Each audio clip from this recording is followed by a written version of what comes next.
दोस्तों,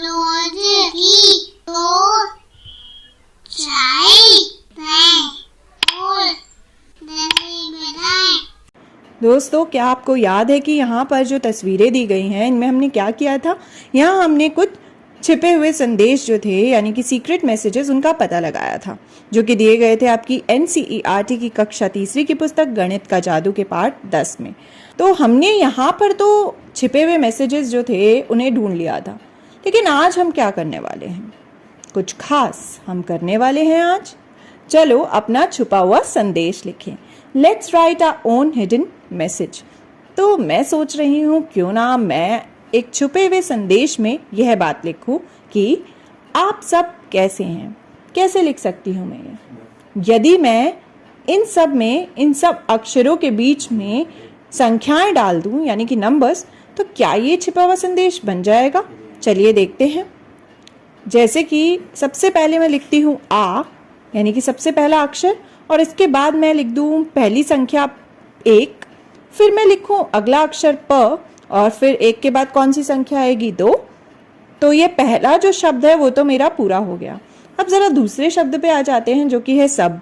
तो सबसे पहले मैं स लिख देती हूँ। अब संख्या कौन सी आएगी इसके बाद?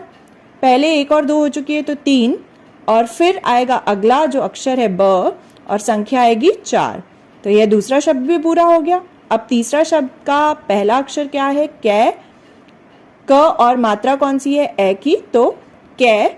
उसके बाद संख्या आएगी 5, फिर से संख्या आएगी 6, तो यह तीसरा शब्द भी पूरा हो गया। अंत का जो शब्द है वो क्या है? हैं। और इसके आगे जो संख्या आएगी वो होगी 7। पर अभी हमारे पास एक क्वेश्चन मार्क भी बचा है यानी कि जो प्रश्न चिन्ह है, तो वो भी हम लगा देते हैं और उसके बाद संख्या लिख देते हैं 8।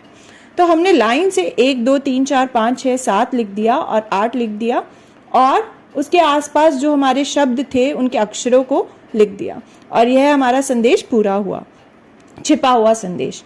अब हम एक और छुपा हुआ संदेश लिखेंगे, लेकिन हिंदी में नहीं, इंग्लिश में।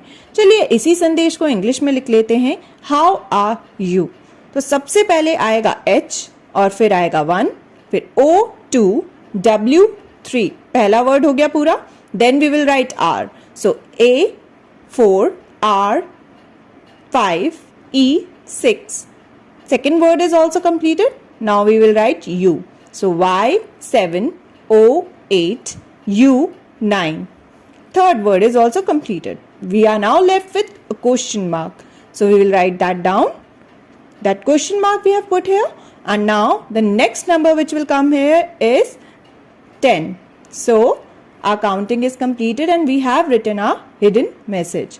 तो दोस्तों हमने लिखा अपना छुपा हुआ संदेश, और हमारा छुपा हुआ संदेश कुछ ऐसा है, आ हिडन मैसेज। तो आप भी खोलिए अपनी गणित की पुस्तक और उसका पाठ नंबर जो है 10 उसे खोलिए। वहां पर आपको एक जगह मिलेगी जहां पर आप अपना छुपा हुआ संदेश जो है वो लिख सकते हैं। तो चलिए लिखते हैं अपना छुपा हुआ संदेश। Let's write our own hidden message. क्या संख्याओं के अलावा आप किसी और तरीके से अपने छुपे हुए मैसेज को लिख सकते हैं? जरा सोचिए और लिखिए, और अपने दोस्तों से उस छुपे हुए मैसेज को पढ़वाइए और उनके छुपे हुए मैसेजेस को भी पढ़ने की कोशिश कीजिए।